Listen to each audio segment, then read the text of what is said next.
Salmo 31, nós vamos ler a partir do versículo 1. Em ti, Senhor, confio. Nunca me deixes confundido. Livra-me pela tua justiça. Inclina para mim os teus ouvidos, livra-me depressa. Sê a minha firme rocha, uma casa fortíssima que me salve. Porque tu és a minha rocha e a minha fortaleza. Assim, por amor do teu nome, guia-me e encaminha-me. Tira-me da rede que para mim esconderam, pois tu és a minha força. Nas suas mãos encomendo meu espírito. Tu me redimiste, Senhor Deus da verdade. Odeio aqueles que se entregam a vaidades enganosas, eu, porém, confio no Senhor. Eu me alegrarei e regozijarei na tua benignidade, pois consideraste a minha aflição e conheceste a minha alma nas angústias, e não me entregaste nas mãos do inimigo, puseste os meus pés num lugar espaçoso. Tem misericórdia de mim, ó Senhor, porque sou angustiado. Consumidos estão de tristeza os meus olhos, a minha alma e o meu ventre. Porque a minha vida está gasta de tristeza, e os meus anos de suspiros. A minha força descai por causa da minha iniquidade, e os meus ossos se consomem. Fui opróbrio entre todos os meus inimigos, até entre os meus vizinhos, e horror para os meus conhecidos. Os que me viam na rua fugiam de mim. Estou esquecido no coração deles como um morto, sou como um vaso quebrado. Pois ouvi a murmuração de muitos, temor havia ao redor, enquanto juntamente consultavam contra mim, intentaram tirar minha vida. Mas eu confiei em ti, Senhor, e disse, tu és o meu Deus. Os meus tempos estão nas suas mãos. Livra-me das mãos dos meus inimigos e dos que me perseguem. Faze resplandecer o teu rosto sobre o teu servo. Salva-me por tuas misericórdias. Não me deixes confundido, Senhor, porque te tenho invocado. Deixa confundidos os ímpios e emudeçam na sepultura. Emudeçam os lábios mentirosos que falam coisas más com soberba e desprezo contra o justo. Ó, quão grande é a tua bondade que guardaste para os que te temem, a qual operaste para aqueles que em ti confiam na presença dos filhos dos homens. Tu os esconderás no secreto da tua presença dos desaforos dos homens, encobri-lo-ás em um pavilhão da contenda das línguas. Bendito seja o Senhor, pois fez maravilhosa a sua misericórdia para comigo em cidade segura. Pois eu dizia na minha pressa, estou cortado de diante dos teus olhos. Não obstante, tu ouviste a voz das minhas súplicas quando eu a te clamei. Amai ao Senhor vós todos que sois seus santos, porque o Senhor guarda os fiéis e retribui com abundância ao que usa de soberba. Esforçai-vos, e ele fortalecerá o vosso coração, vós todos que esperais no Senhor. Amém. Até aqui a leitura da palavra de Deus. Uma das piores traições que podem ser sofridas por qualquer pessoa é o abandono. E a gente pode pensar nos homens que traem as suas famílias, abandonando a sua esposa e filhos, deixando-os completamente desamparados. É raro, mas também ocorre de mulheres traírem as suas famílias, abandonando seu marido, seus filhos, deixando seus filhos desamparados e a cargo unicamente do seu cônjuge. Se o abandono do cônjuge já é uma traição perversa, o abandono dos filhos constitui uma traição tão ímpia que até mesmo os ímpios, até mesmo os pecadores, condenam essa traição e esse abandono. Davi, no Salmo 31, pensou ter sido abandonado por Deus. Especificadamente no versículo 22. Davi diz que ele, na sua pressa, disse, estou cortado diante dos teus olhos. Ser cortado da presença de Deus, ser cortado diante dos olhos de Deus, equivale a ser abandonado por Deus. E Davi pensou que Deus o tinha abandonado. No Salmo 22, Davi já pensou ter sido abandonado por Deus. Davi já havia expressado essa impressão de ter sido abandonado por Deus quando ele usou palavras que séculos mais tarde se tornariam célebres nos lábios de Jesus. Deus meu, por que me desamparaste? Davi escreveu.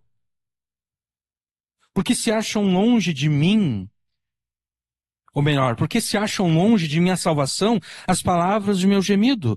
Deus meu, eu clamo de dia e não me respondes. E de noite, porém não tenho sossego. O que você acha que levou Davi, especificamente no Salmo 31, o que você acha que levou Davi a ter essa percepção de que Deus o havia abandonado? Davi teve essa impressão devido às muitas angústias, às muitas tribulações e adversidades permitidas ou ordenadas por Deus contra Davi.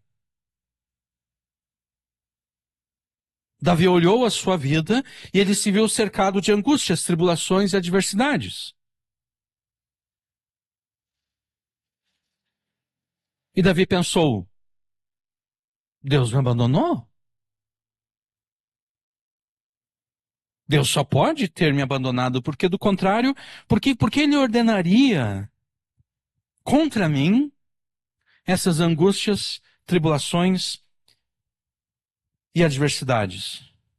E além disso, Davi tinha, além da impressão, além dessa impressão, não, além da realidade das tribulações, angústias e adversidades, Davi tinha a percepção da aparente demora de Deus em livrá-lo de todas essas coisas. Você também enfrentará angústias, tribulações e adversidades, e por vezes você não verá um Deus pronto a te livrar de todas elas. Pelo contrário, você verá um Deus aparentemente demorado e vagaroso. E talvez agora mesmo você esteja enfrentando angústias, tribulações e adversidades, e como Davi você tenha clara percepção da lentidão de Deus em te ajudar e te livrar de tudo aquilo que te perturba. E o que ocorre nesses momentos difíceis, em que Deus parece lento em te salvar dessas circunstâncias que te oprimem, o que ocorre é que, assim como Davi, você pensará ter sido desamparado, cortado e abandonado por Deus. Aquele mesmo Deus que, pela tua fé em Jesus, te adotou como filho e se fez o teu pai. Talvez você agora mesmo esteja pensando: Deus, o meu pai me abandonou. Assim como tantos pais abandonam seus filhos, Deus, o meu pai, me abandonou. E o que acontece, então? Ao pensar que Deus, o teu pai, te abandonou, o teu coração enfraquecerá e será tomado pela covardia. E essa covardia vai te oferecer a solução mais fácil para os teus problemas, que será abandonar a Deus. Porque afinal de contas, o que há de mais em abandonar o Deus que te abandonou? Foi ele que te abandonou primeiro. Isso me lembra daquele, eu acho que deve ter sido no primeiro governo Lula, quando os Estados Unidos aumentaram as restrições para que brasileiros entrassem em território americano. O Lula fez aquilo que no mundo da diplomacia se chama de reciprocidade. Né? Já que o governo americano aumentou as restrições para que brasileiros entrassem em território americano, o Brasil aumentou as restrições para que americanos entrassem em território brasileiro. Reciprocidade. De repente é isso, você será tentado a ser recíproco a essa impressão de ter sido abandonado por Deus. Deus me abandonou? Reciprocidade, eu vou abandonar a Deus.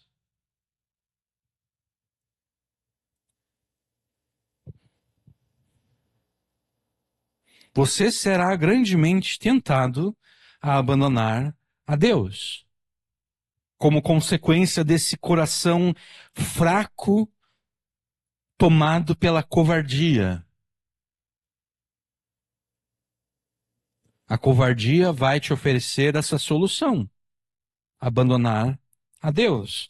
Ocorre que Davi percebeu o seu erro ao pensar que Deus o havia abandonado, né? Porque ele diz: eu disse isso na minha pressa, estou cortado diante dos teus olhos. Eu fui apressado ao pensar ter sido cortado diante dos teus olhos, porque não obstante, tu ouviste a voz das minhas súplicas quando eu a te clamei. Termina o versículo 22. Então, Davi percebeu o seu erro ao pensar que Deus o havia abandonado, e isso significa que a impressão que você tem que Deus, o teu pai, te abandonou, é apenas isso. É uma impressão, é uma conclusão que você chegou, mas você chegou a essa conclusão apressado demais. Você não parou para pensar e raciocinar de acordo com aquilo que a Escritura te ensina acerca de Deus. Não, você apressadamente concluiu: Deus me abandonou. Mas essa impressão é apenas impressão. Ela não é a realidade. Ela não é a realidade porque Deus não abandona os seus filhos. O que você deve fazer então para não cair na tentação de abandonar o Deus que não te abandonou? Você deve fortalecer o teu coração.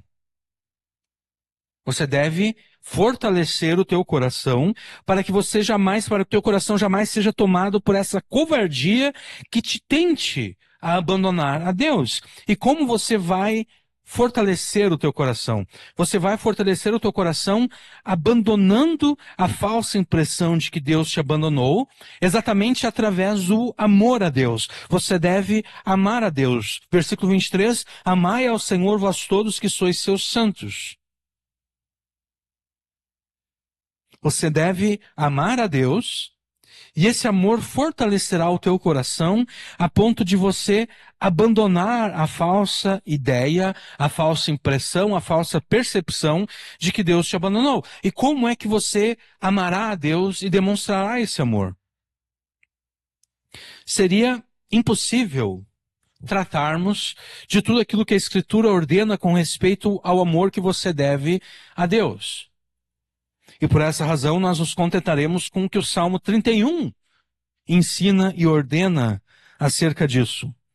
Você amará a Deus de 3 formas: entregando-se a Deus com oração obediente, buscando a Deus com oração insistente e louvando a Deus com oração expectante. O Salmo 31, ele se divide exatamente nesses 3 pontos. Os versículos 1 até o 8, a suma desses versículos, o resumo desses versículos, ensina, ordena que você entregue-se a Deus com oração obediente. Dos versículos 9 ao 18, que você busque a Deus com oração insistente. E dos versículos 19 ao 24, que você louve a Deus com oração expectante. Amando a Deus dessa forma, através dessa entrega, através dessa busca, desse louvor, com oração obediente, insistente e expectante, o teu coração será fortalecido, a ponto de você perceber que Deus jamais te abandonou e jamais te abandonará. E como bônus, amando a Deus dessa forma, você garantirá que Deus te livrará das angústias, tribulações e adversidades que você agora enfrenta. Então, não dê atenção à voz que te diz que Deus te abandonou. Dê atenção ao Espírito Santo, à ordem que o Espírito Santo te dá por meio dessa pregação. Fortaleça o teu coração, amando a Deus e a Ele se entregando, buscando e louvando com oração obediente, insistente e expectante.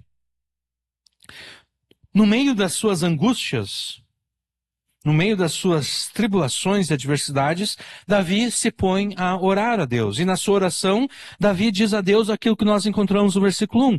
Em ti, Senhor, confio. Ou ainda, no Senhor eu me refugio. Ou ainda, no Senhor eu busco proteção. Porque, afinal de contas, a quem mais Davi buscaria a não ser ao seu Deus, a não ser o Deus da aliança. Não havia ninguém além de Deus que poderia salvá-lo. É por isso que ele busca a Deus. Ele busca em Deus refúgio, ele busca em Deus a proteção. Ele diz que ele confia em Deus. E Davi avança na sua oração, no versículo 1, pedindo que Deus não permita que ele, Davi, fique confundido. Nunca me deixes confundido. Essa palavra aqui, no hebraico, traduzido no português por confundido, por confusão, ela tem o sentido de sentir-se envergonhado diante daqueles que sabem que Davi se refugia em Deus e busca a sua proteção em Deus. Na sua oração, então, Davi está dizendo a Deus o seguinte: não permita que eu me sinta envergonhado por confiar no Senhor. Não permita que eu me sinta envergonhado por confiar no Senhor, ou ainda, não permita que eu me arrependa por confiar no Senhor. Não permita que eu me arrependa por crer que o Senhor me protegeria, me salvaria, me libertaria de toda adversidade. E Davi então complementa o primeiro verso apelando à justiça de Deus. Livra-me pela tua justiça. Justiça aqui tem a ver com a adesão de uma pessoa às promessas que ela mesma fez. No caso, se a justiça é a justiça de Deus, então essa justiça tem como base a adesão às promessas que o próprio Deus fez. Então Davi está argumentando com Deus dizendo, o Senhor prometeu na sua palavra ser o Salvador, ser o libertador do seu povo. Então eu peço que pela tua justiça, pela justiça do Senhor em cumprir aquilo que o Senhor prometeu, eu peço que o Senhor não retroceda na promessa dada, na promessa feita. Seja o meu Salvador e o meu libertador no meio dessas angústias, tribulações e adversidades. No versículo 2, Davi avança na sua oração, afirmando que a sua necessidade é urgente. Inclina para mim os ouvidos, ou ainda, ouve a minha oração. Né? E ele complementa isso com livra-me depressa.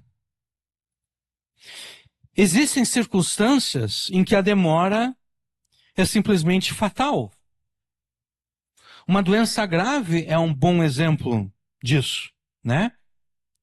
Uma doença grave, se ela for demorada demais para ser tratada, nem adianta mais tratar essa doença, porque vai ser tarde demais.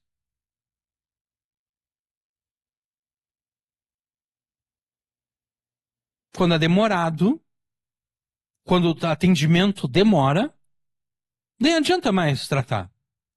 É tarde demais. Não há nada mais que pode ser feito. É demasiado tarde. Às vezes, pensamos que por ser onisciente e saber de todos os detalhes das nossas vidas, especialmente das nossas adversidades, não é necessário dizer a Deus que a necessidade que temos é urgente. Nós pensamos isso. Não, Deus sabe que a minha necessidade é urgente. Então não preciso dizer a Ele que é urgente. Afinal de contas, Ele sabe. Outras vezes pensamos ser desrespeitoso e irreverente. Dizer a Deus que aquilo que nós precisamos que Ele faça deve ser feito o mais rápido possível. Nós pensamos, não, falar isso para Deus é desrespeitoso, é irreverente dizer que aquilo que nós precisamos que Ele faça deve ser feito o mais rápido possível. Não, Deus sabe. Deus sabe que precisa ser rápido. Então, para que que eu vou insistir com Deus que deve ser rápido? E de fato é possível. É possível desrespeitar a Deus e ser irreverente, dizendo a Deus tem que ser agora. Pode ser realmente desrespeitoso e irreverente. Chegar-se a Deus e dizer, Senhor, tem que ser agora.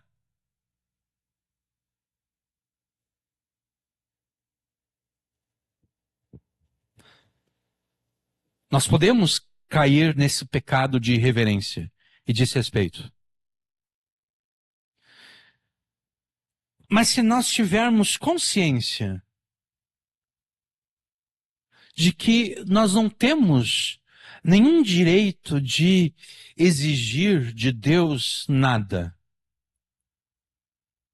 e se nós tivermos consciência de que realmente aquilo que nós precisamos é urgente, não há nenhum desrespeito, não há nenhuma irreverência em dizer a Deus, Senhor, aquilo que a gente precisa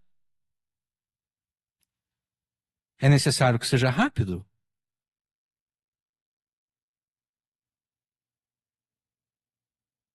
Se torna irreverente quando eu chego a Deus com uma atitude prepotente.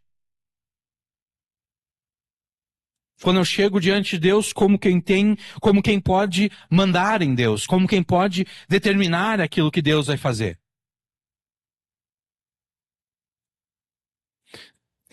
É prepotente quando eu tenho aquela atitude de Karen, né?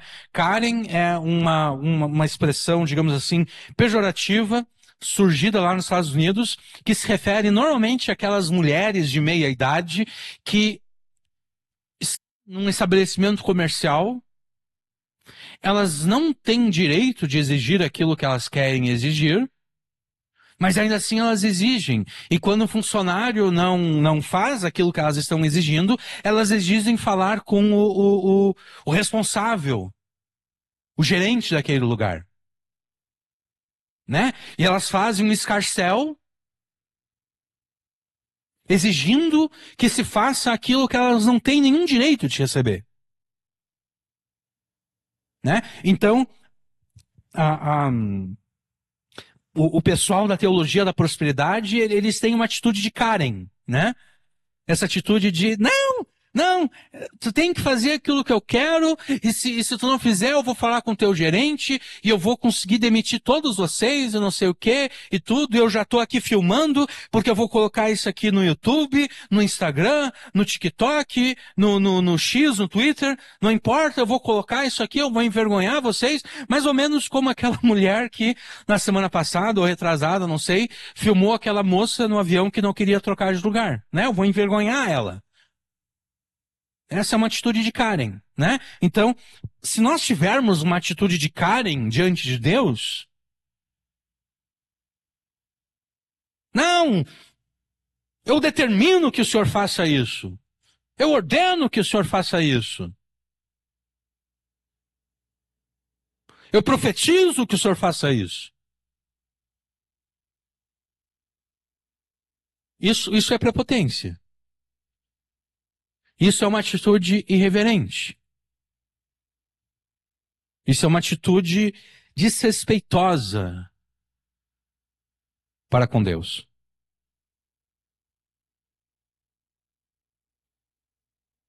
Mas se eu chego humilde diante de Deus, não como uma Karen, não como alguém que pensa que tem o direito a qualquer coisa,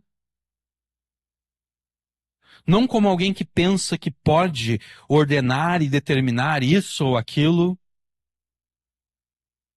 Se eu chego humilde diante de Deus, e eu apresento a minha circunstância diante de Deus, e eu digo, o senhor está vendo isso aqui?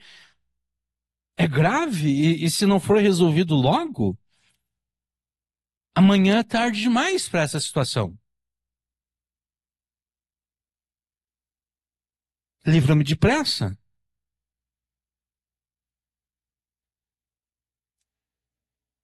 chegando-se assim diante de Deus, Deus certamente não nos considerará desrespeitosos nem irreverentes.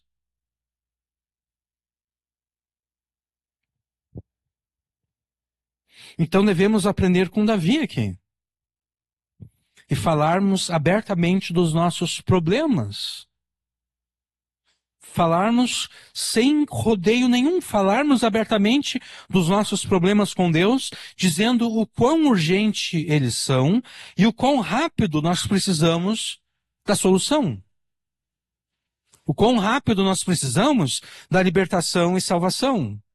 Ouve a minha oração e livra-me depressa.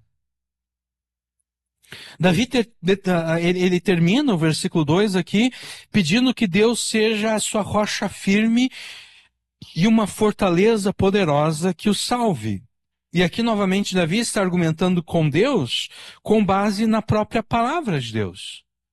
Antes ele já havia feito isso, né? Quando ele disse, livra-me pela tua justiça. O Senhor prometeu. O Senhor prometeu livrar o seu povo, o Senhor prometeu salvar o seu povo, então, livra-me pela tua justiça, livra-me, cumpra aquilo que o Senhor prometeu. Livra-me pela tua justiça. Agora, de novo, sê a minha firme rocha e uma casa fortíssima que me salve. Deus quer ser o único salvador e libertador do seu povo.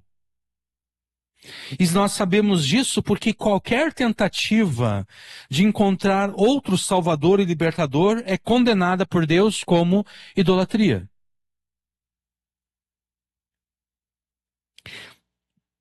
Por vezes temos a tendência de espiritualizar demais a vida cristã. Por incrível que pareça. Nós espiritualizamos demais a vida cristã, como se Jesus fosse o nosso Salvador e Libertador apenas com relação à condenação eterna e perdão dos pecados.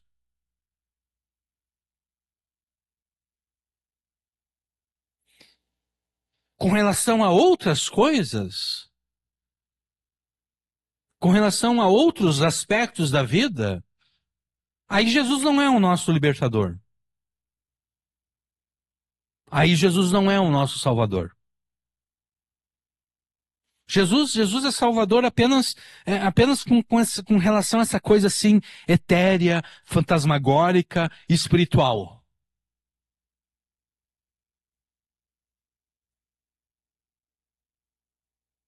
Com relação a outras coisas, não. É mais ou menos esses dias eu presenciei algumas pessoas conversando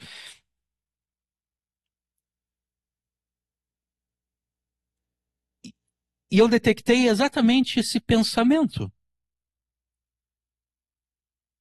Né? As pessoas estavam conversando, eu poderia ter me metido na conversa, não me meti, porque eu pensei, não, se eu for me meter aqui, vai criar confusão e eu não quero criar confusão, né? Mas as pessoas estavam conversando e dizem, não, o pastor, ele lida com com a questão espiritual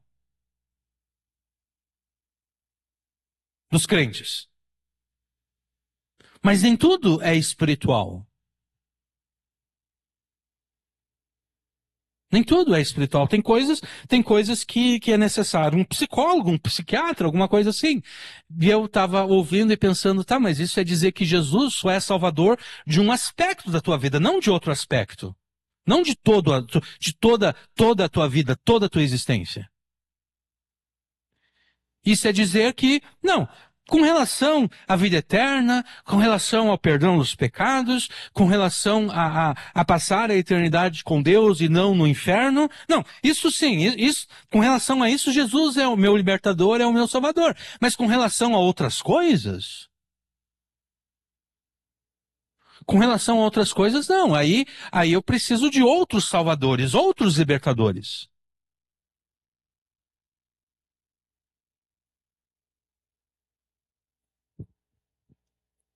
Aí se eu sou casado e estou com uma crise no meu casamento, em vez de procurar o meu pastor, eu vou procurar um conselheiro matrimonial qualquer, que não tem nenhum compromisso com a palavra de Deus, Unicamente porque aquele conselheiro matrimonial, ele fez vários cursos, incluindo psicologia e outras coisas, então eu penso, não, esse cara está mais qualificado para tratar do meu casamento.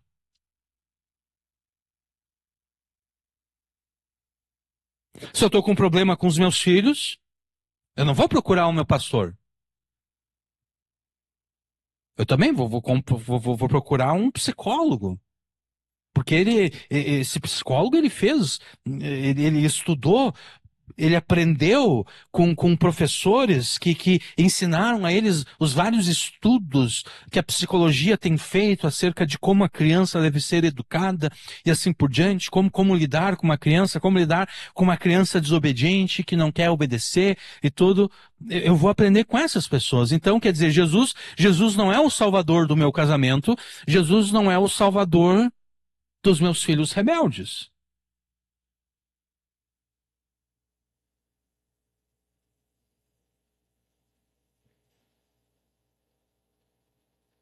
Então, nós temos essa tendência de espiritualizar a vida cristã. Jesus é o meu Salvador e libertador apenas com relação à condenação eterna no inferno pelos pecados. Mas a verdade é que Jesus é o nosso Salvador e libertador com relação a todos os aspectos das nossas vidas. Se existe algo do qual precisamos e queremos ser salvos e libertos, nós seremos idólatras, caso procuremos salvação e libertação em qualquer outro além de Jesus.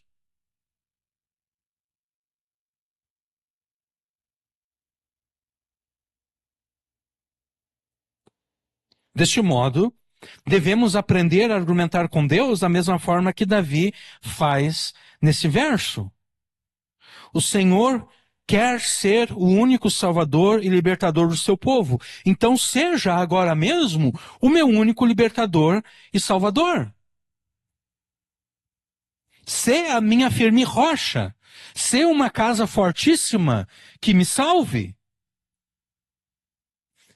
Eu não quero outro Salvador. Eu não quero outro libertador. Eu não quero outra rocha. E quando Davi fala eu pensei isso agora, nem coloquei na minha preparação aqui, no meu manuscrito. Quando Davi fala, se a minha firme rocha, Davi provavelmente está pensando lá em Deuteronômio 32. Se eu não me engano, é Deuteronômio 32. Hoje nós temos o Cântico de Moisés. Quando Deus, através daquele cântico que ele colocou nos lábios de Moisés, Deus, como é que eu posso dizer? Deus protesta contra o povo de Israel. E uma determinada altura do cântico está escrito, porque a nossa rocha não é como a rocha deles. Essa ideia de uma rocha que traz salvação, ela perpassa toda a Escritura. Tanto que Jesus, no Sermão do Monte, diz, né, aquele que ouve as minhas palavras e as pratica, é comparado ao homem que edificou a sua casa sobre a rocha.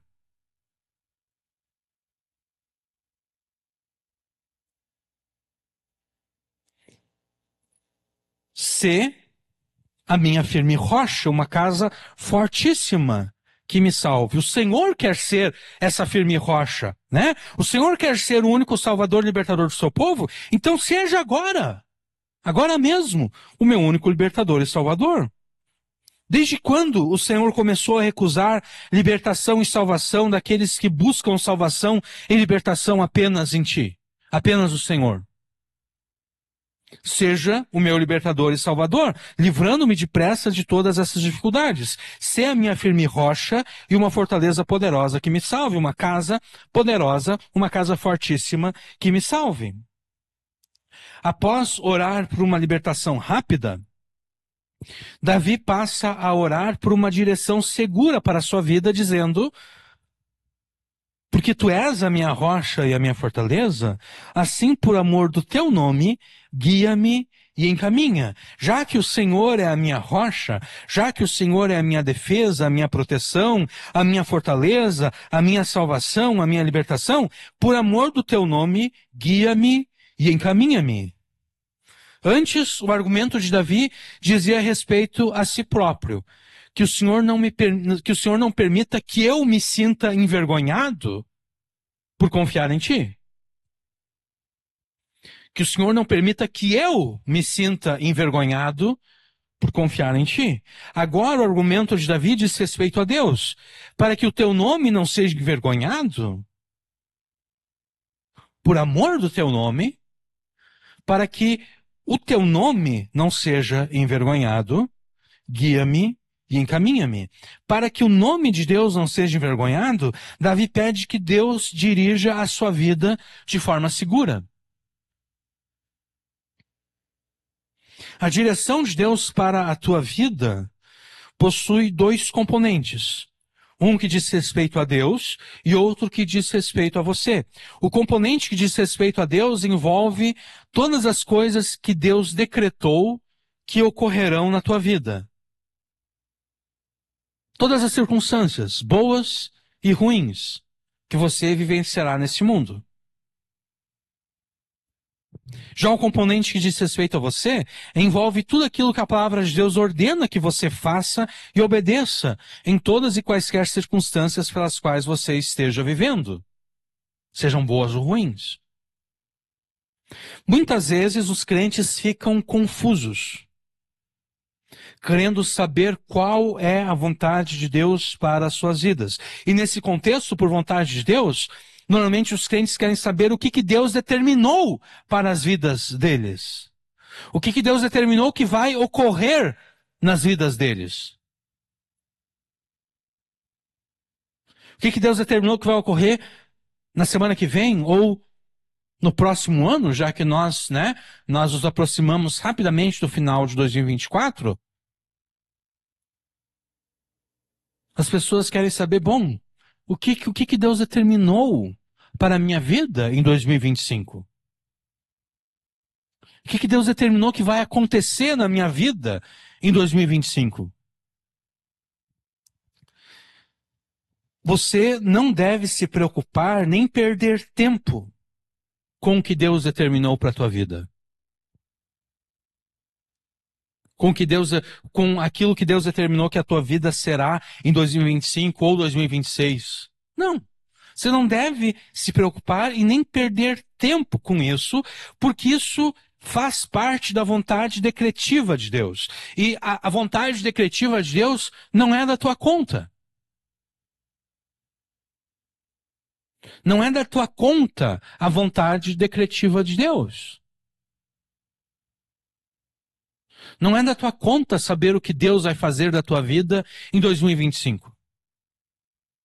Isso não diz respeito a você.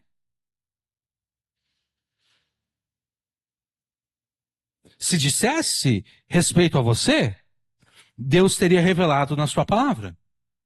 Ó, no ano de 2025, eu vou fazer isso na vida do meu filho, cujo nome é fulano de tal.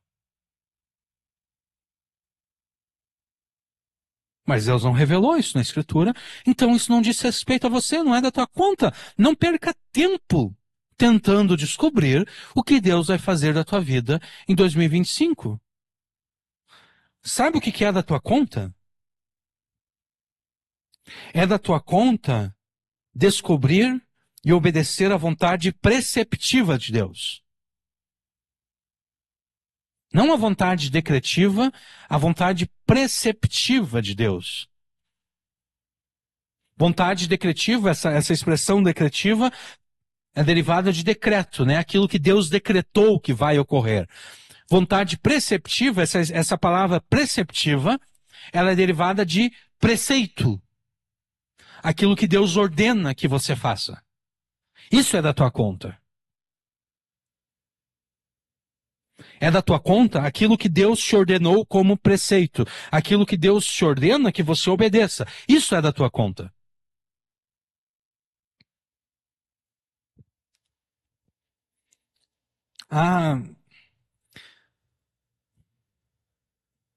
há supostos ministérios cristãos que se ocupam de tentar descobrir, né? Agora é hora, né? O YouTube vai estar cheio de vídeos nos próximos dias e nas próximas semanas, dizendo o que Deus vai fazer em 2026.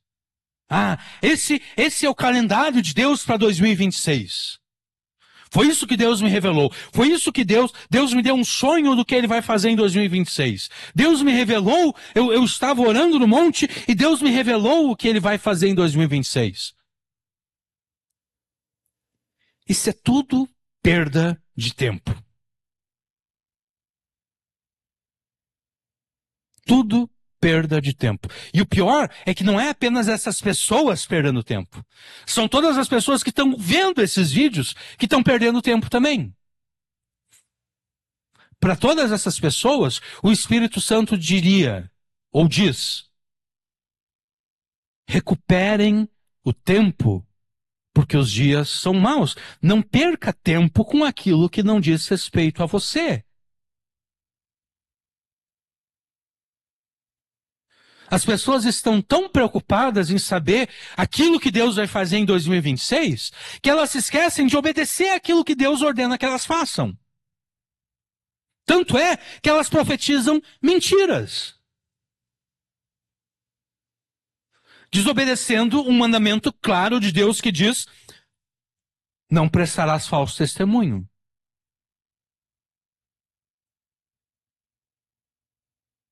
Elas dizem que foram chamadas à presença de Deus e então prestam falso testemunho acerca daquilo que jamais ouviram.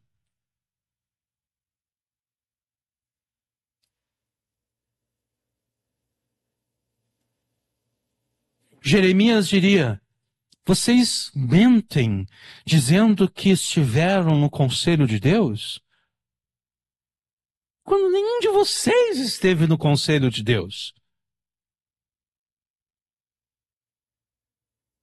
E então essas pessoas perdem tempo, e todos aqueles que assistem esses vídeos perdem tempo, e aquilo que elas deveriam fazer, elas não fazem. Elas não obedecem a Deus. Elas deveriam se preocupar com a vontade preceptiva de Deus, não com a vontade decretiva de Deus. O que Deus vai fazer, a gente vai tomar. O que Deus vai fazer em 2026, a gente vai descobrir quando nós chegarmos em 2026. O que Deus vai fazer em janeiro de 2026, a gente vai descobrir quando a gente chegar no último dia de janeiro de 2026. A gente vai olhar para trás e vai dizer: foi isso que Deus determinou fazer em janeiro de 2026.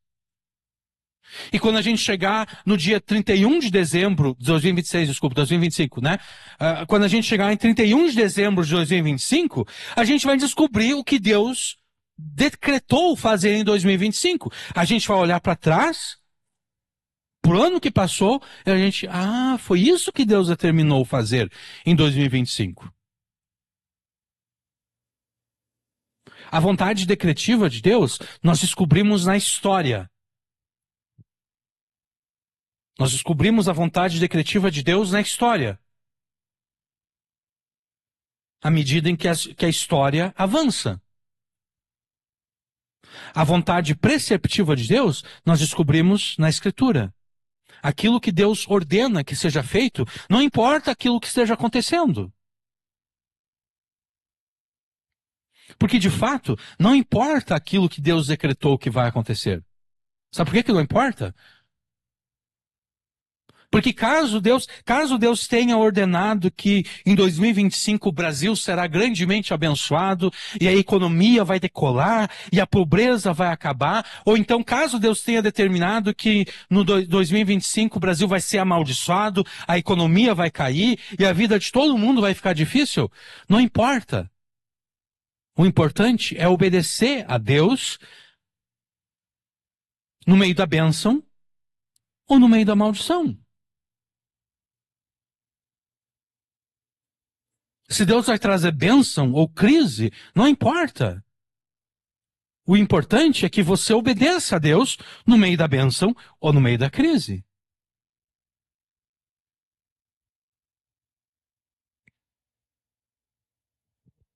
É da tua conta descobrir os preceitos que a Escritura ordena que você obedeça em todas e quaisquer circunstâncias que você esteja vivenciando, sejam essas circunstâncias agradáveis ou não, sejam elas difíceis ou não.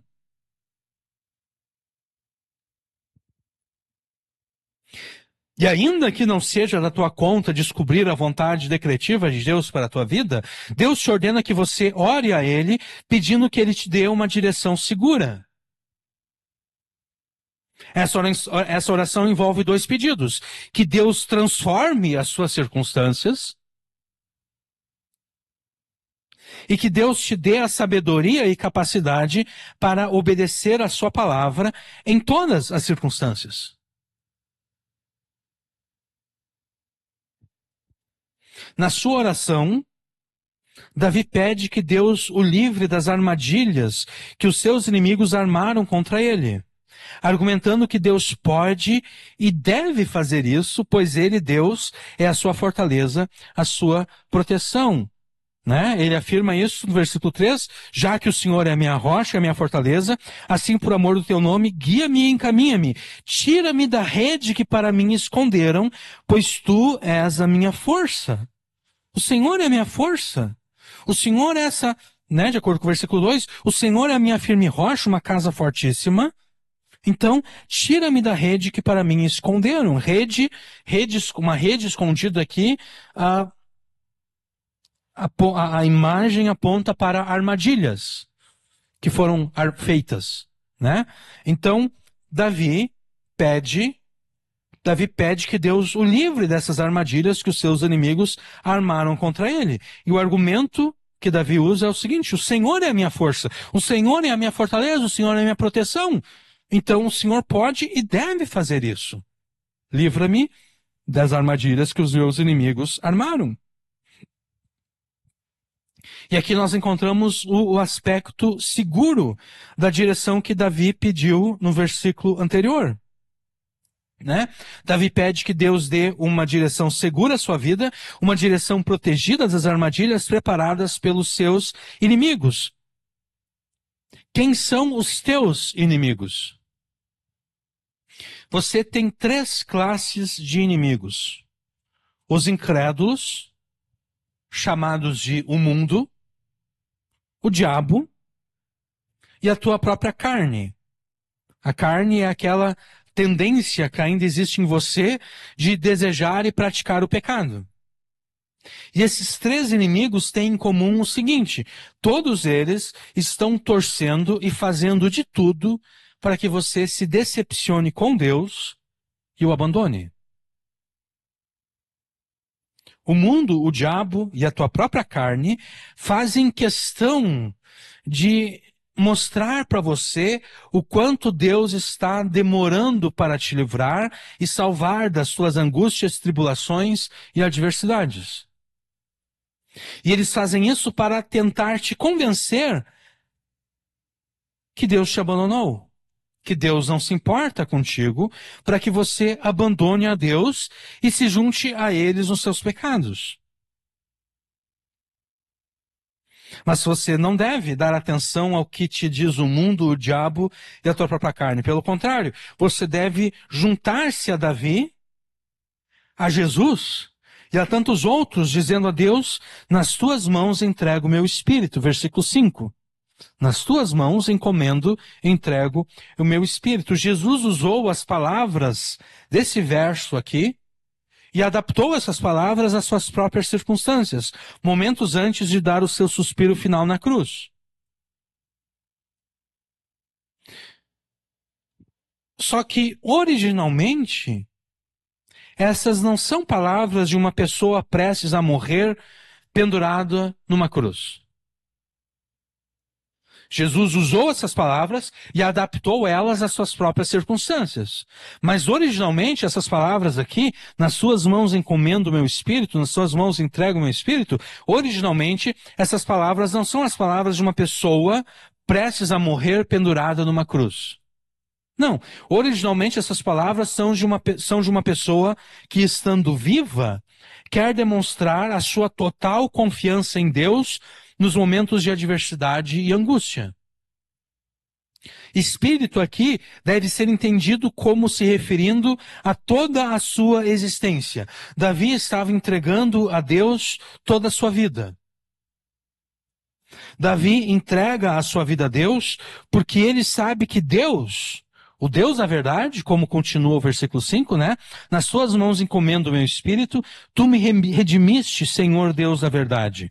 Davi entrega a sua vida a Deus porque ele sabe que Deus, o Deus da verdade, o Deus fiel, é uma outra possibilidade de tradução aqui, né? O Deus da verdade pode ser traduzido também como o Deus fiel. Davi sabe que o Deus fiel o resgatará de toda angústia, o redimirá de toda angústia, adversidade e tribulação. O que é entregar a vida a Deus? Ou o que é entregar alguma circunstância, alguma questão a Deus? Normalmente os cristãos falam de entregar algo a Deus como quem diz, eu cansei, eu tô cansado. Eu tô cansado, eu não aguento mais ficar orando e não obter nenhuma resposta de Deus. Eu não aguento mais ficar obedecendo a Deus, esperando que a minha obediência vai resolver essa circunstância. Quer saber? A partir de agora, eu vou entregar nas mãos de Deus essa circunstância. Eu não vou mais orar, eu não vou mais me preocupar em tentar encontrar na Escritura uma solução para esse problema. Eu vou entregar nas mãos de Deus e Deus faça aquilo que Ele bem entender. Eu vou entregar nas mãos de Deus. Normalmente é isso que os cristãos entendem por entregar algo a Deus. Chega. Eu não aguento mais. Eu vou entregar nas mãos de Deus. Estou cansado. Nesse nosso evangeliquez brasileiro, entregar algo a Deus é sinônimo de desistência, né? Eu vou desistir de orar. Eu estava orando, eu estava lutando, mas eu vou entregar nas mãos de Deus agora. Eu vou desistir de orar, eu vou desistir de buscar uma solução bíblica para esse problema. Eu vou entregar nas mãos de Deus. Do ponto de vista bíblico, no entanto, esse tipo de atitude não tem nada a ver com entregar a Deus. Do ponto de vista bíblico, esse tipo de atitude que desiste de orar, que desiste de procurar uma solução bíblica para o problema, esse tipo de atitude não tem nada a ver com entregar algo a Deus. Do ponto de vista bíblico, esse tipo de atitude equivale a entregar tudo ao diabo.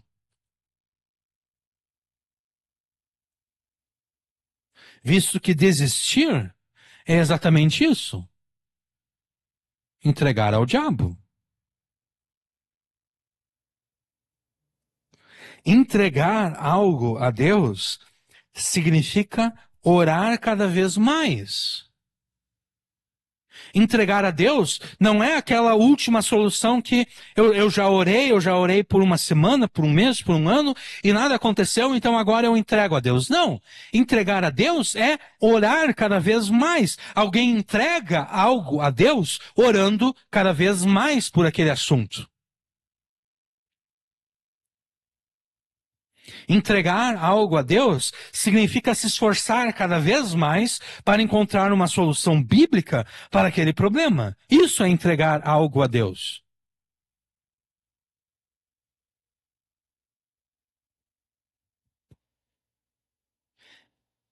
É orar cada vez mais, com mais intensidade, com mais insistência, até receber aquilo que você pede a Ele.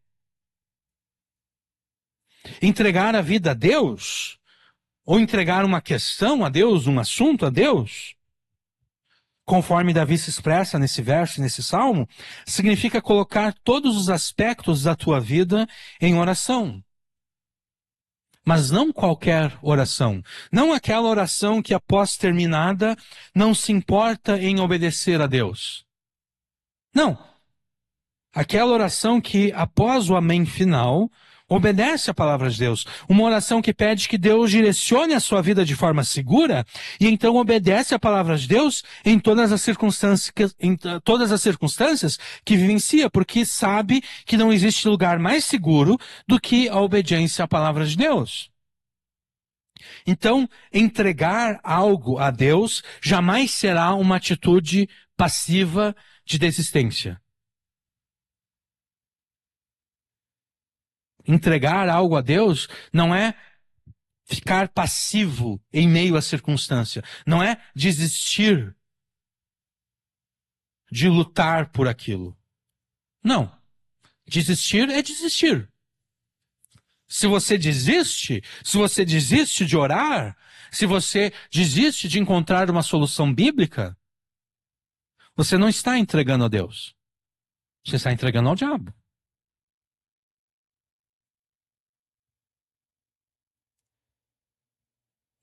Entregar-se a Deus, entregar um assunto, uma questão a Deus, jamais será uma atitude passiva. Pelo contrário, entregar-se a Deus é uma atitude ativa, que se mostra através da oração obediente a Deus. E como resultado dessa tua entrega, Deus, através dessa oração obediente, né? Dessa oração que depois do amém final se ergue para obedecer a Deus, como resultado dessa oração obediente, o Deus fiel corresponderá à tua esperança, te resgatando de tudo aquilo que te causa angústia. E o Deus fiel corresponderá à tua esperança quando você se entregar a Ele com oração obediente, porque o Deus fiel é onisciente e a sua onisciência é uma onisciência amorosa. Versículos 6, 7 e 8. Odeio aqueles que se entregam a vaidades enganosas. Eu, porém, confio no Senhor.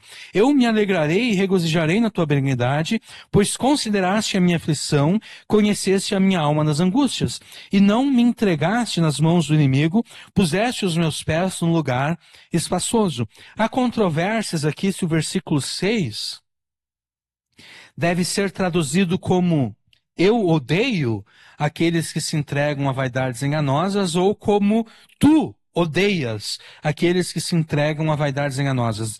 Existem essas duas possibilidades de tradução aqui. Mas a verdade, não é importante definir quem é que odeia, se é Deus ou Davi. O importante é saber quem são os odiados. E os odiados são aqueles que se entregam a vaidades enganosas. Odeio aqueles que se entregam a vaidades enganosas, que é uma forma de se referir àqueles que se entregam à idolatria.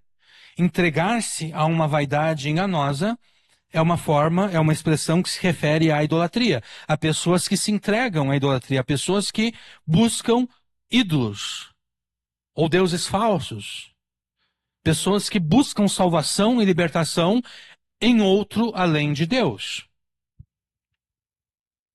Antes, nós definimos idolatria exatamente como isso, né? Exatamente como buscar a salvação e libertação, e no sentido aqui mais amplo possível, né?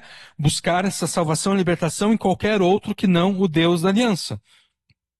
Em qualquer outro que não no Filho de Deus, o Senhor Jesus Cristo. Nós sabemos que Deus odeia os idólatras. Então podemos afirmar que Deus odeia todos aqueles que buscam libertação e salvação em qualquer outro que não Ele mesmo. E é por isso que Davi afirma que a sua confiança está em Deus, de modo que ele, Davi, busca libertação e salvação unicamente no Deus da aliança, né? Eu, porém, confio no Senhor. Eu não sou como aqueles que se entregam a vaidades enganosas. Eu não sou como aqueles que são idólatras por buscarem salvação e libertação em outros além do Senhor. Eu confio no Senhor.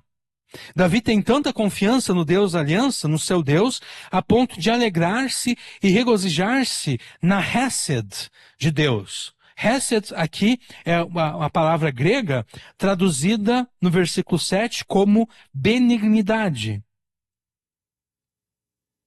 No amor fiel e benevolente de Deus. Essa é uma outra tradução possível para Hesed. Amor fiel, amor benevolente. Davi sabe que pelo seu amor fiel e benevolente, Deus conhece nos mínimos detalhes toda a sua aflição e toda a angústia que fazia sofrer a sua alma e o seu corpo. Davi sabia disso. Deus é onisciente. Que significa que Deus conhece tudo aquilo que existe para ser conhecido.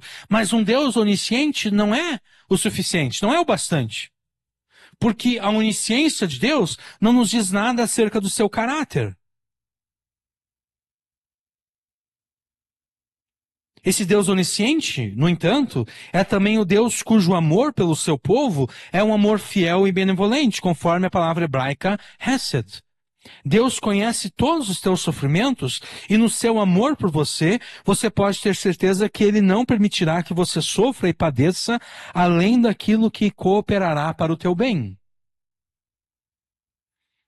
Isso é claro, supondo que você entregue a sua vida a Ele por meio da oração obediente. E Davi conclui, então, no versículo 8, não me entregaste nas mãos dos inimigos, puseste os meus pés num lugar espaçoso. Entregue a tua vida a Deus com essa oração obediente e você terá a certeza de que pela sua onisciência benevolente, Deus não permitirá que o diabo e o mundo te façam qualquer mal. Pelo contrário, quando Deus tiver alcançado o seu objetivo com as adversidades que você agora enfrenta, o próprio Deus te resgatará da angústia e te porá num lugar de segurança, um lugar de liberdade, um lugar espaçoso. Então, para fugir da tentação de abandonar a Deus, quando te parece que Deus te abandonou, faça isso. Entregue-se a Deus com oração obediente. Essa oração obediente pela qual você se entregará a Deus deve ser também uma oração insistente. Todos falhamos nessa parte. Em vez de insistirmos com Deus em oração, insistirmos em desistir da oração quando nos parece que Deus nos abandonou. Observe o drama de Davi aqui. Davi estava muito angustiado e completamente dominado pela tristeza, enfraquecido devido ao seu pecado e abandonado por todos. Versículos 9 até o 13. Tem misericórdia de mim, ó Senhor, porque estou angustiado.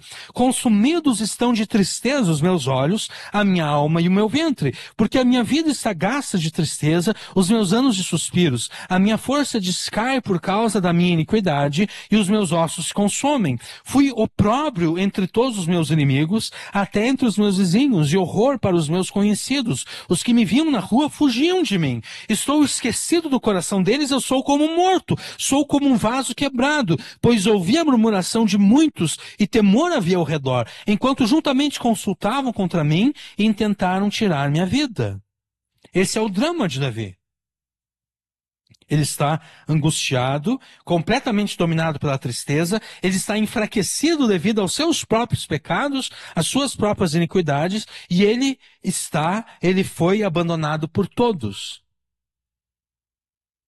As pessoas se esqueceram dele como se ele tivesse morrido.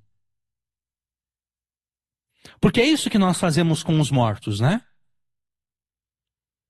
Nós nos esquecemos deles.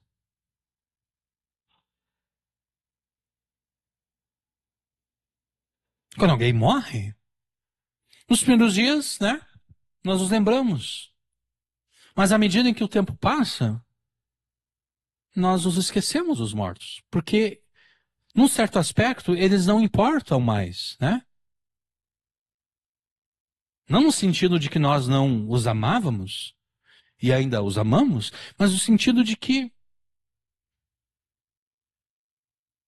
a morte determinou que eles não importem, que eles não têm mais importância. Não há por que nós continuarmos pensando neles, porque eles morreram. Davi diz, eu sou como morto. As pessoas se esqueceram de mim como se eu tivesse morrido. As pessoas me abandonaram como se eu tivesse morrido.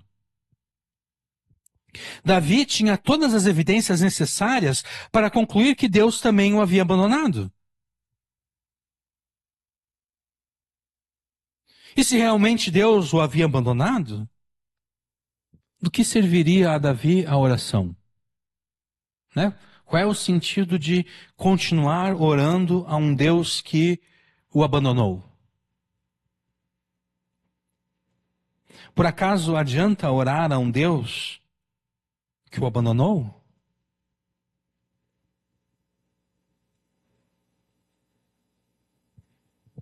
Ou a gente pode, para tornar isso mais claro, a gente pode imaginar aquilo que é tão comum, né? Um casal de namorados ou pessoas realmente casadas, um deles resolve abandonar, resolve terminar o relacionamento. O que adianta aquele que foi abandonado continuar insistindo com a pessoa que o abandonou? Não faz nenhum sentido, né? Então, para que orar a um Deus que o abandonou? Mas contra todas essas evidências falsas que tentavam convencer a Davi que Deus o havia abandonado, Davi continua a confiar em Deus, confessando que o Deus da aliança é o seu Deus. Versículo 14. Mas eu confiei em ti, Senhor, e disse, tu és o meu Deus. Mesmo em meio a uma tristeza infindável, Davi permanece crendo em Deus com uma confiança inabalável. E Davi pode ter essa confiança inabalável em Deus, porque ele sabe que o Deus da aliança, o Deus cujo amor é fiel e benevolente, o seu Deus tem nas suas mãos a sua vida e o seu destino. E Davi afirma essa confiança inabalável que o Deus tem nas suas mãos a sua vida e o destino com a seguinte frase no versículo 15: os meus tempos estão nas tuas mãos. As minhas circunstâncias estão nas tuas mãos.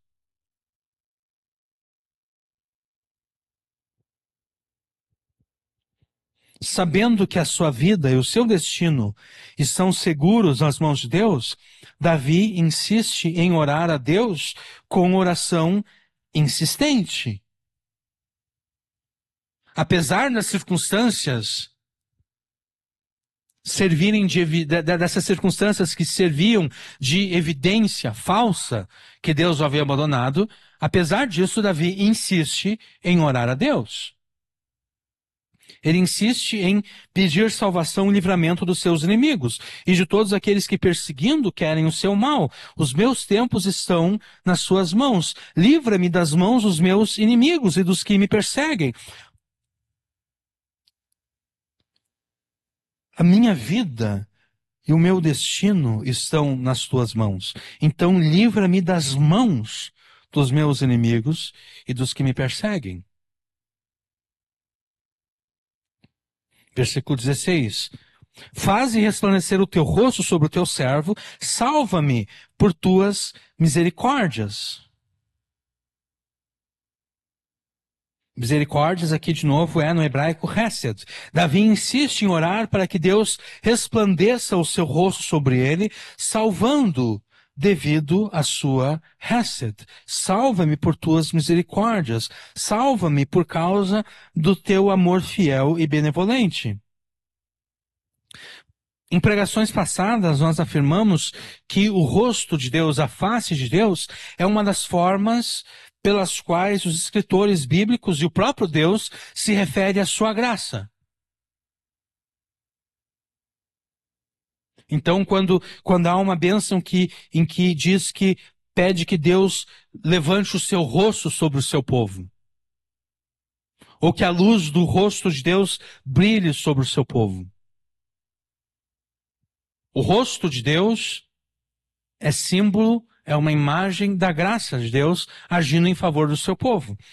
Davi, então, aqui no versículo 16, está pedindo a Deus com oração insistente que Deus, pelo seu amor fiel e benevolente, o abençoe com as bênçãos que lhe garantirão a salvação e libertação das suas adversidades. Versículo 17. Não me deixes confundido, Senhor, porque te tenho invocado. Deixa confundidos os ímpios e emudeçam na sua sepultura. Davi insiste com Deus para que Deus não permita que ele, Davi, se sinta envergonhado e se arrependa de invocar insistentemente a Deus quando tudo mais parece indicar que Deus o abandonou. Pelo contrário, Davi insiste que fiquem envergonhados aqueles que pela sua impiedade e maldade, buscam salvação e socorro nos ídolos e nos pecados. Davi insiste para que eles fiquem envergonhados e morram calados. Emudeçam na sepultura. Que eles morram calados. Aqueles que se recusaram a abrir as suas bocas para invocar a Deus. Que estes... Davi continua, versículo 18. Emudeçam os lábios mentirosos que falam coisas más, com soberba e desprezo contra o justo. Que esses que mentem e falam o mal contra o justo de Deus, que eles sejam calados pela justiça de Deus, quando essa justiça vier sobre eles. E nós poderíamos dizer muitas coisas aqui com respeito a esses versos e com respeito à atitude de Davi. Mas nós diremos apenas o seguinte: todas as evidências que Davi tinha à sua disposição indicavam que Deus o havia abandonado. Todas as evidências que Davi tinha à sua disposição indicavam que Deus o havia abandonado. E quando nos parece que Deus os abandonou, somos tentados a desistir de orar. Né? E abandonar a Deus. Para que continuar insistindo com aquela pessoa que te abandonou? A pessoa foi embora. A pessoa não quer mais saber de ti. Para que continuar insistindo com ela? Né? Deus abandonou. Para que continuar insistindo? Para que continuar orando a esse Deus que abandonou? Davi, no entanto, ele reconhece que essas evidências que mostravam que Deus o havia abandonado eram evidências falsas. Por isso, Davi não abandona Deus. E a prova de que Davi não abandona Deus é a sua insistência em orar a Deus com insistência, com perseverança. Não há nada que honre mais a Deus do que você buscar de Deus aquilo que Deus tirou de você.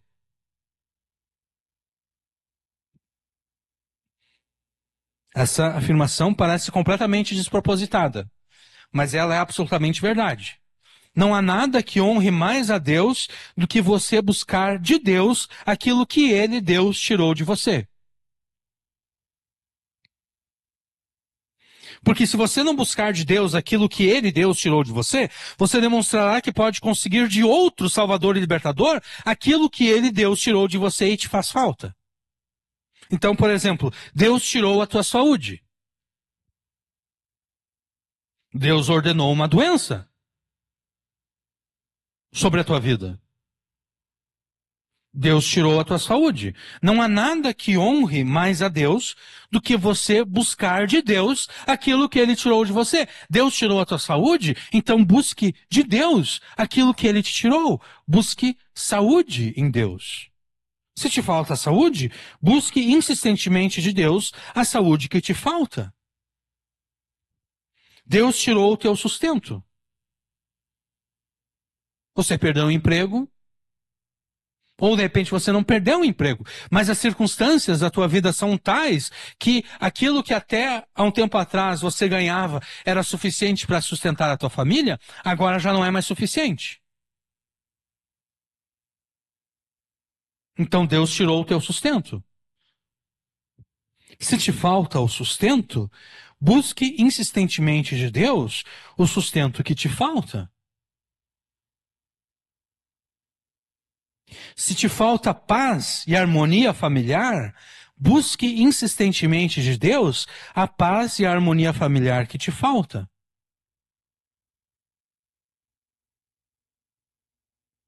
Não importa aquilo que te falta. Não importa aquilo que Deus tirou de você.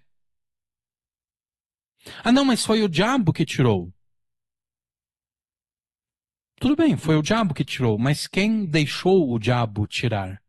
Não foi Deus? O diabo tirou a saúde, ou antes disso, né? O diabo roubou os bens de Jó.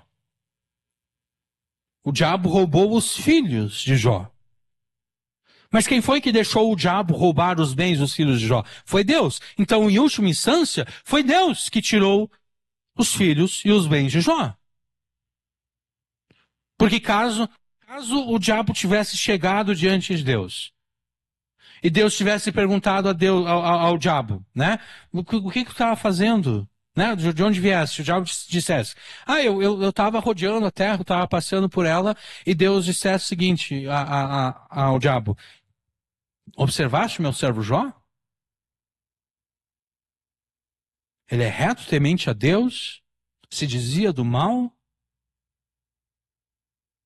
E daí o diabo contra-argumentasse, bom, mas é claro, o Senhor deu tudo a ele. Ele tem, ele tem uma família bonita, exemplar. Ele está cheio de bens. Tudo aquilo que ele faz, o Senhor abençoa. Experimenta tirar essas coisas dele. E vamos ver se ele vai continuar sendo fiel ao Senhor. Vamos ver se ele vai continuar sendo reto, temente a Deus e se desviando do mal. E se Deus dissesse para o diabo, não, eu não vou deixar tu tirar essas coisas de Jó. O diabo poderia tirar? Não, não poderia, né?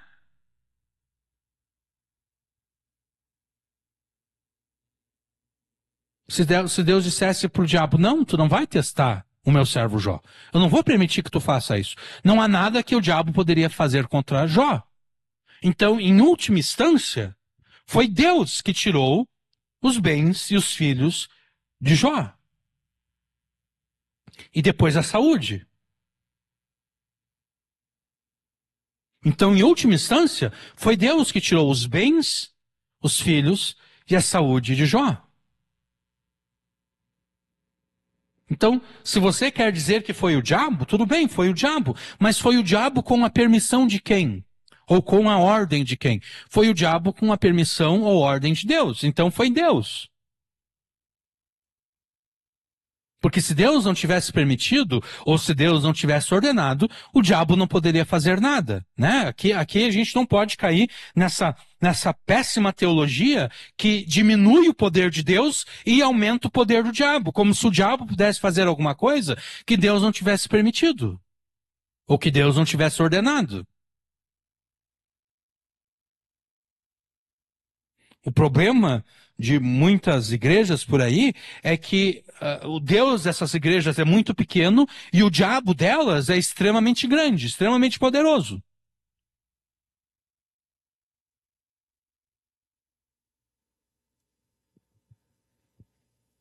Então, não importa aquilo que te falta, não importa aquilo que Deus tirou de você, busque insistentemente de Deus aquilo que te falta.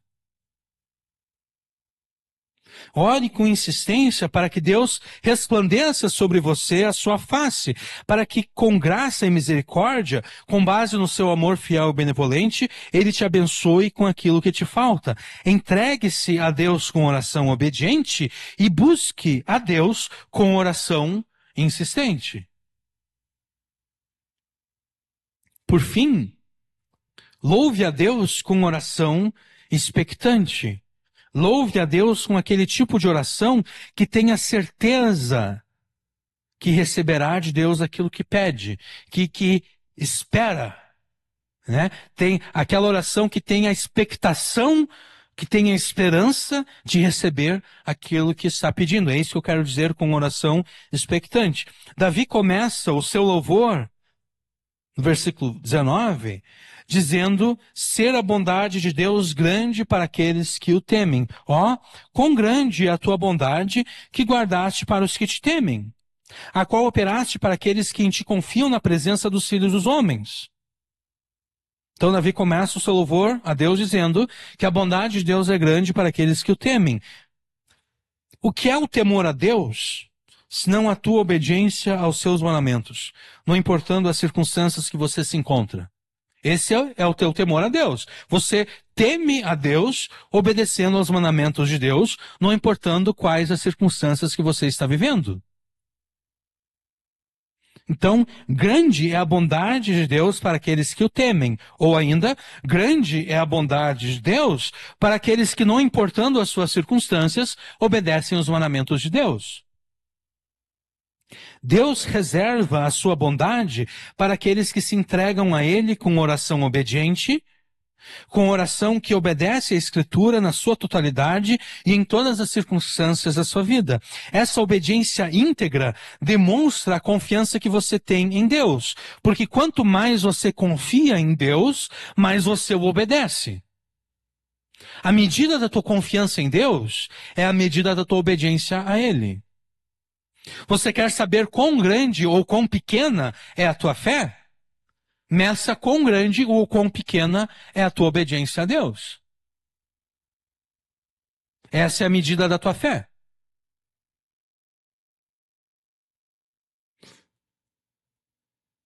O que significa que quanto menos você confia em Deus, menos você o obedece. Ou ainda, quanto mais você desconfia de Deus, mais você o desobedece.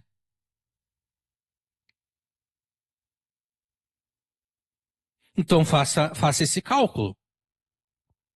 Meça o quanto você obedece a Deus e o quanto você o desobedece. E se você perceber que você mais desobedece a Deus do que o obedece, isso significa que você mais desconfia de Deus do que confia nele. E essa não é uma situação boa para se encontrar, né? Uma situação na qual você mais desconfia de Deus do que confia nele. Louve a bondade de Deus sobre aqueles que o temem, não apenas com as tuas palavras, mas também com as tuas ações, com a tua própria obediência a Ele. E então Deus colocará a sua bondade para trabalhar ao teu favor, né?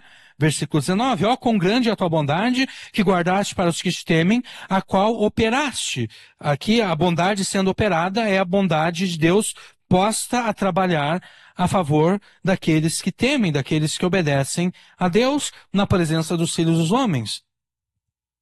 Deus colocará a sua bondade para trabalhar a teu favor, garantindo que o teu sofrimento não seja em vão. E o que é um sofrimento? O que é um sofrimento em vão? É um sofrimento que não alcança aquilo para o qual, ou aquilo que Deus determinou que deveria ser alcançado. Esse é um sofrimento em vão, porque o sofrimento veio, você deveria ter sido aperfeiçoado por esse sofrimento, mas você não foi. Isso quer dizer que você sofreu em vão. O que significa que você terá que sofrer tudo de novo, porque Deus, ele vai cumprir o seu propósito. Deus vai cumprir o propósito de que todos aqueles que verdadeiramente creem em Jesus sejam transformados para serem semelhantes a Jesus. Então, se você sofre, em vez de obedecer a Deus no sofrimento, em vez de orar a Deus em meio a esse sofrimento, com oração obediente e insistente, você simplesmente, Deus me abandonou, então eu vou abandonar a Deus também, eu vou buscar salvação e libertação no pecado? O sofrimento foi em vão e você terá que sofrer de novo. Você terá que sofrer de novo até que ou você passe a obedecer a Deus, ou então você claramente diga, quer saber, eu cansei, eu não quero mais saber de Deus, eu não quero mais saber de Jesus, eu não sou mais um crente, eu não sou mais um cristão, Eu estou renegando a minha fé em Jesus. O que não pode é ficar nesse meio termo. Não, eu ainda sou crente em Jesus, mas eu não vou obedecer a Jesus. Isso aqui não pode. Essa mornidão. Esse ficar cocheando entre dois pensamentos. Ora, eu creio que Jesus é Deus, outra hora eu creio que Baal seja Deus.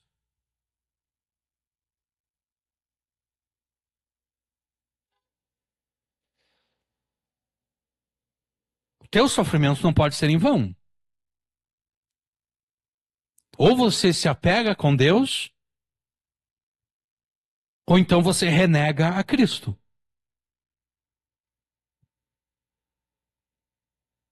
Ou você diz, eu vou orar a Deus com oração obediente e insistente, ou então eu vou amaldiçoar o dia em que alguém me pregou o evangelho e eu criei no evangelho. Maldita a pessoa que pregou para mim, maldito o dia em que eu resolvi crer em Jesus, maldito o dia em que eu resolvi me batizar.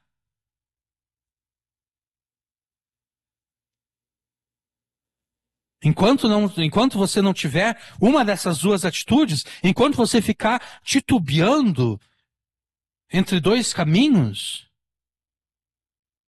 o sofrimento será sido em vão.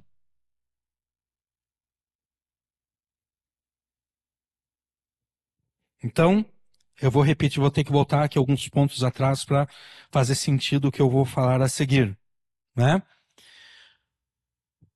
Quanto mais você confia em Deus, mais você obedece. Por conseguinte, quanto menos você confia em Deus, menos você obedece. Ou ainda, quanto mais você desconfia de Deus, mais você o desobedece. Louve a bondade de Deus sobre aqueles que o temem, não apenas com as suas palavras, mas também com as suas ações, com a tua própria obediência a Ele. E então Deus colocará a sua bondade para trabalhar ao teu favor, garantindo que o teu sofrimento não seja em vão e alcance aquilo para o qual Deus o ordenou sobre a tua vida. E então, quando Deus tiver alcançado o seu objetivo para você com aquele sofrimento, Ele te livrará dele, te protegendo na sua presença de todos aqueles que te querem fazer o mal. Versículo 20. Tu o esconderás, a pessoa que será escondida aqui é aquele que confia em Deus, aquele que obedece a Deus, né? Tu esconderás o secreto da tua presença dos desaforos dos homens, encobri-lo-ás em um pavilhão da contenda das línguas. No versículo 21, bendito seja o Senhor, pois fez maravilhosa a sua misericórdia. De novo aqui misericórdia no hebraico é hesed, para comigo em cidade segura. Davi continua louvando e exaltando a Hesed de Deus, o seu amor fiel e benevolente, o qual ele demonstra para com o seu povo e para com seus filhos. O amor fiel e benevolente de Deus pelos seus filhos, aqui no versículo 21, é tal que mesmo quando nos encontremos numa cidade sitiada, numa cidade cercada de inimigos, Deus nos preserva. Mesmo que a cidade esteja cercada de inimigos, aquela cidade é segura. Mais ou menos como naquele caso de Eliseu. Né? Em que os inimigos do povo de Deus mandaram soldados, mandaram seu exército contra Israel. E então o serviçal do profeta Eliseu sai para a rua e ele vê a cidade cercada de inimigos. E ele chama Eliseu e ele diz para o homem de Deus, Eliseu, olha aqui, a cidade está cercada de inimigos. Aí Eliseu ora a Deus para que Deus abra os olhos espirituais do seu servo e ele vê então que entre os inimigos do povo de Deus e a cidade havia cavalos e carros de fogo. Quer dizer, aquela cidade estava segura. Embora ela estivesse cercada por inimigos, ela estava segura.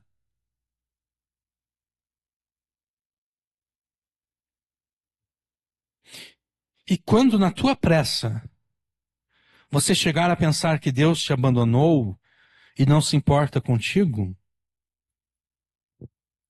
quando você reconhecer que apressadamente pensou que Deus te abandonou, Ele responderá às tuas orações obedientes, insistentes e expectantes que você lhe fez.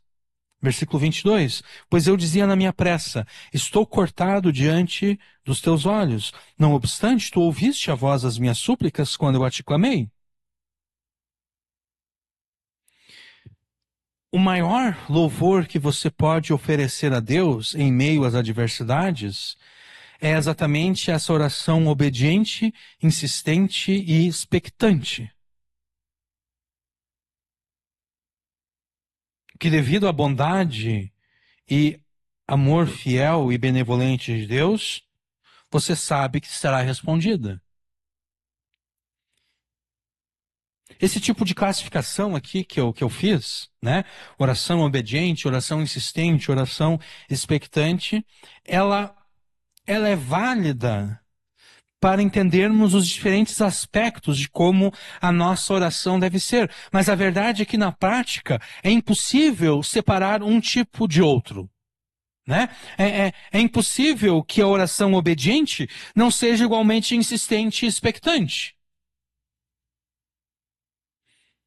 Esse tipo de classificação aqui é uma classificação que nós fazemos quando estamos lendo e estudando um texto para entendermos tudo que envolve a oração. Mas, na verdade, é impossível que alguém ore com uma oração obediente sem que essa oração também não seja insistente e expectante. É impossível alguém orar insistentemente sem que essa oração também não seja obediente e expectante. É impossível que a oração de uma pessoa seja expectante sem que ela não seja insistente e obediente. O maior louvor que você pode oferecer a Deus é exatamente essa oração.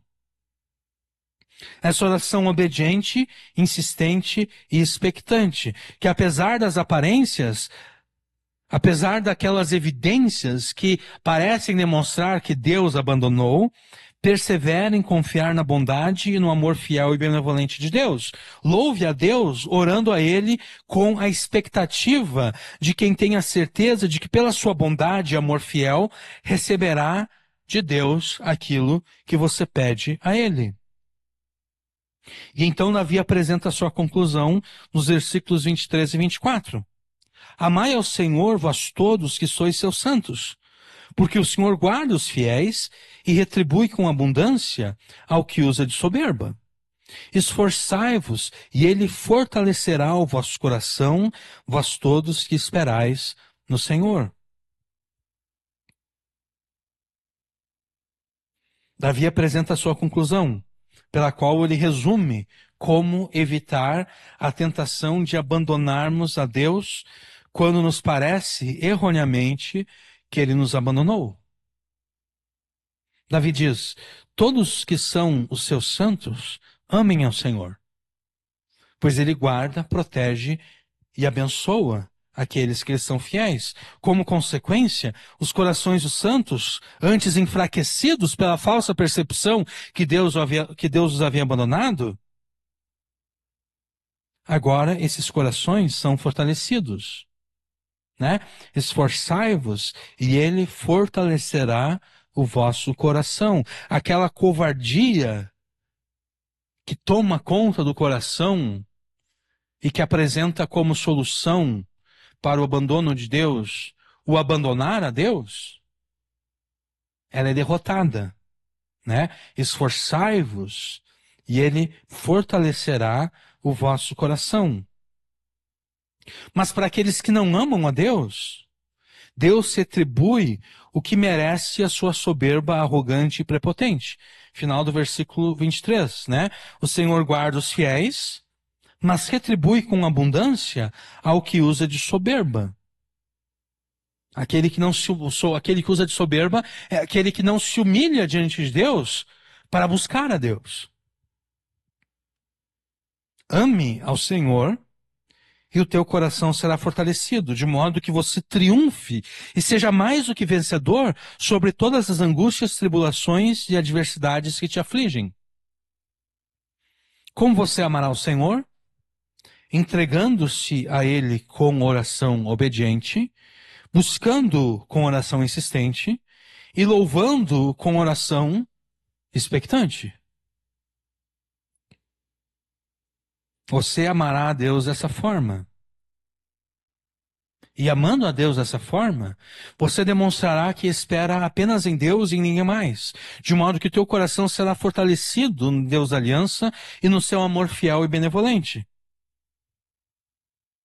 Ao contrário de homens e mulheres que traem as suas famílias, abandonando seus cônjuges e filhos, Deus jamais trai os seus filhos, Deus jamais abandona os seus filhos.